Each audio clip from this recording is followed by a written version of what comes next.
Hi everyone, welcome back to my channel. My name is Charu. Namaste. If you are new to this channel, what I do is I narrate stories and I do my makeup. तो ये story Patna India की है and police वालों को जब weapon का पता चला तो उनके होश उड़ गए थे पहली बार में और वो इस केस को सॉल्व ही करना चाहते थे. And murder weapon was a cooker.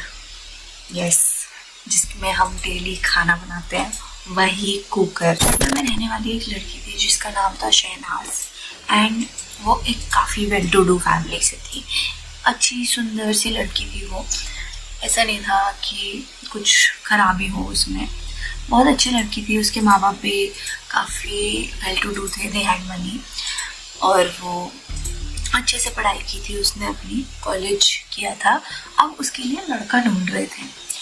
तो उसके माँ बाप जब उसके लिए लड़का ढूंढ रहे थे तो उन्होंने मेक श्योर किया कि वो लड़का आसपास का ना हो.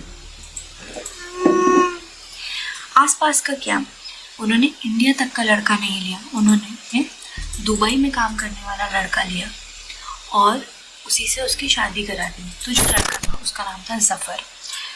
नाइस फैलो, दुबई में काम करता था, अच्छा खासा पैसे कमाता था. शहनाज के माँ बाप ने बोला चलो चलो अच्छा लड़का है, तुम इससे शादी कर लो यहाँ पे और नोएडा में एक घर ले लेते हैं. बट जफ़र को कभी कभी दुबई जाना पड़ता है क्योंकि उसका काम वहाँ पे ज़्यादा होता है. उसकी कंपनी उसे काफ़ी दिनों तक वहाँ पे बेचती है. तो अराउंड महीने के 15 दिन वो दुबई में ही रहता है. इस दौरान ईद आती है बीच में, 1 साल निकल जाता है. उनका एक बेबी होता है, एक लड़का. और ईद आती है तो सफ़ा बोलती है मुझे ईद के लिए पटना जाना है. तो जफ़र मना कर देता है कि नहीं जाना पटना. बट जफ़र दूसरी बार ईद आती है दूसरे साल की. अब तक उनके 2 बेटे हो चुके होते हैं, जफ़र और शहनाज के. एंड वो बोलती है कि चलो पटना चलते हैं, माँ बाप के साथ ईद मनाते हैं.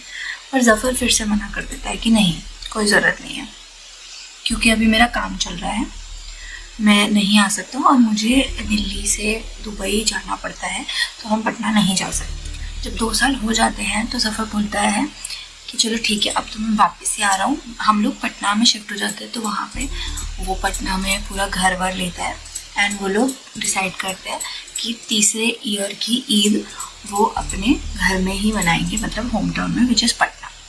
तो वो लोग वहाँ पे जाते हैं ईद से 1 हफ्ता पहले. उस शहनाज के घर के पास ही वो घर लेता है, अपना नया घर पटना में, ताकि जो बच्चे हैं वो भी वहीं पे रहें. तो वो लोग पटना में होते हैं एंड ईद का दिन आने वाला होता है. तो वो लोग डिसाइड करते हैं चलो शॉपिंग करने चलते हैं. तो वो लोग शॉपिंग करने जाते हैं. शॉपिंग से वापस आते हैं, अपना आराम से सो जाते हैं. बट अगले ही दिन सुबह सुबह एक चीख सुनाई देती है और सारे आस पड़ोस के लोग आ जाते हैं उसके घर में. वो शहनाज चिल्ला रही होती है ये क्या हो गया, ये क्या हो गया, ये क्या हो गया करके. एंड सब लोग आ जाते हैं एंड देन पुलिस भी आ जाती है. और जब पुलिस आती है तब उन्हें पता चलता है कि जफ़र को तो मार दिया है विद अ कुकर. से पहला शक जाता है उसकी बीवी पे. बट शहनाज बोलती है मैं क्यों मारूंगी, और वो कुछ मतलब ज़्यादा जवाब नहीं देती पुलिस को. ये क्या हो गया एंड मेरी तो दुनिया ही उजड़ गई, ये वो करके ऐसे रोती रहती है सारा दिन. बट पुलिस वॉज लाइक ये केस इतना सीधा है नहीं जितना हमें लग रहा है. तो पुलिस डिसाइड करती है इसकी तह तक जाना. वो पुलिस शहनाज का पूरा फ़ोन चेक करती है, उसमें कुछ नहीं मिलता पुलिस को भी. पुलिस सोचती है कि सस्पेक्ट कौन हो सकता है. एक तो उसकी बीवी, दूसरे उसके बच्चे. बट क्योंकि बच्चों की एज काफ़ी ही कम थी तो बच्चे तो नहीं हो सकते. पुलिस ने बच्चों को रूल आउट कर दिया. बट पुलिस का शक अभी भी शहनाज पर ही होता है.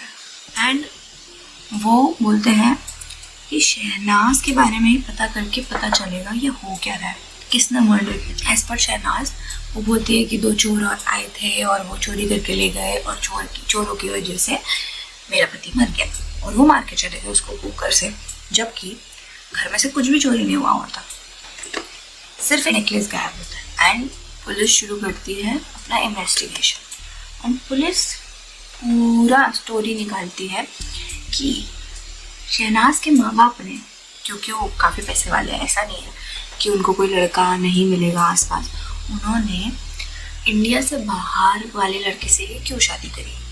तब जाके उन्हें पता चलता है पुलिस को कि शहनाज का एक बॉयफ्रेंड था बचपन में और वो दोनों एक दूसरे से बहुत प्यार करते थे।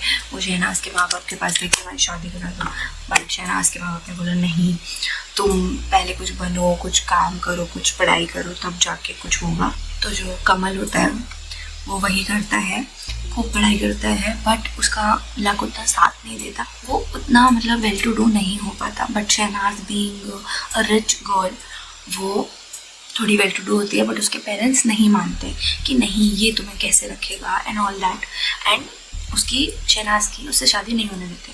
बट शहनाज के बारे में सबको सब कुछ पता था, आसपास वालों को काफ़ी मतलब पूरे पता था कि इसका एक बॉयफ्रेंड है एंड ये तो एक दूसरे से शादी करना चाहते थे, इसलिए आसपास वाले कोई भी रिश्ता या लड़का शहनाज से शादी करने को तैयार नहीं था।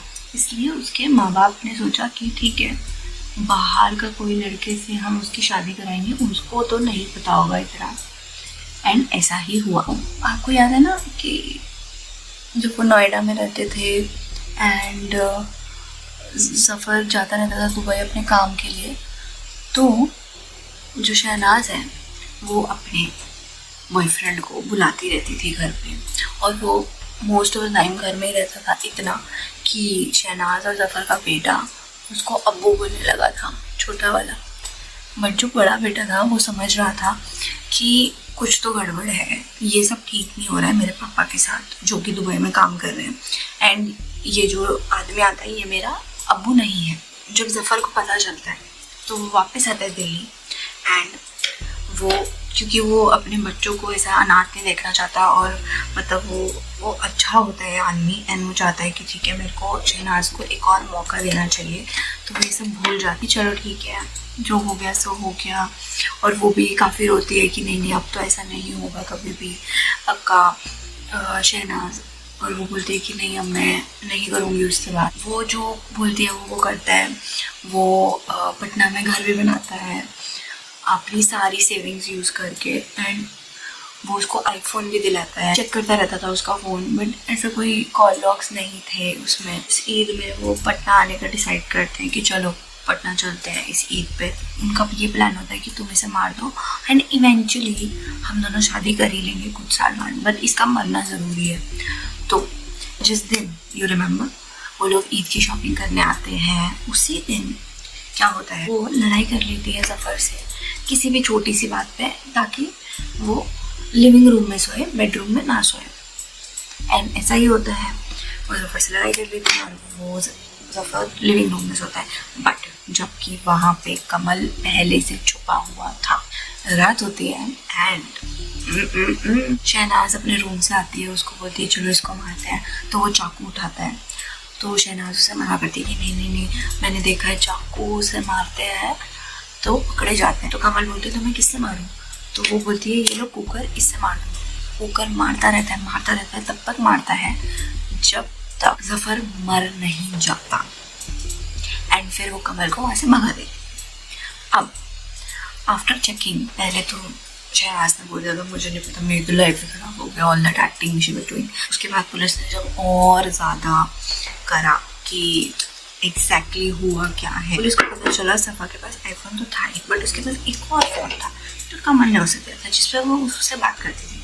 तभी जब आईफोन को चेक किया गया तो कुछ भी पता नहीं चला, ऐसे कोई कॉल रिकॉर्ड नहीं पता चले जिससे कुछ फिशी लगे। जफ़र सिर्फ अपने बच्चों के लिए उसे सह रहा था, उसको सेकेंड चांस दिया था, बट उसने उसका मर्डर ही करा दिया। मैं लास्ट में बस यही कहना चाहूँगी कि ठीक है तुमको ये था कि चलो मैं मार दूँगी उसको तो सब ठीक हो जाएगा, बट अनफॉर्चुनेटली ऐसा होता नहीं है, राइट। तुमको अगर कुछ भी मतलब करना है तो भाई तुम बोलो कि तू जा, है ना, एटलीस्ट तुम्हारे बच्चे, उन बच्चों का क्या, वो तो अनाथ हो गए ना, एक जेल में चले गई, एक को मार ही दिया, उनका क्या, उन्होंने क्या बिगाड़ा था, किससे का भी कुछ नहीं बिगाड़ा ना।